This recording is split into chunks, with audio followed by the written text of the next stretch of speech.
বরেণ্য অভিনেতা নাট্যকার আতাউর রহমানের মরদেহ সর্বস্তরের মানুষের শ্রদ্ধায় বেলা ৩টা থেকে ১ ঘন্টা কেন্দ্রীয় শহীদ মিনারে রাখা হবে।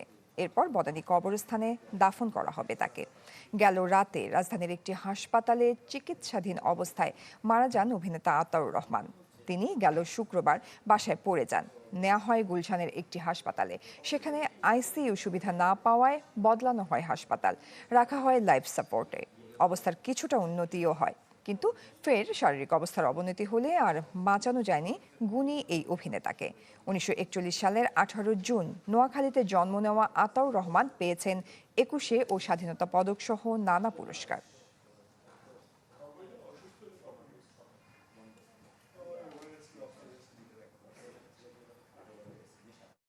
ঈদ আসবে, সাথে ক্যাশব্যাকও আসবে। নিজের বা প্রিয়জনের জন্য কেনাকাটায় এবারও নগদ পেমেন্টে পাচ্ছেন দারুণ ক্যাশব্যাক। তাই যাই কিনুন, পেমেন্ট করুন নগদে।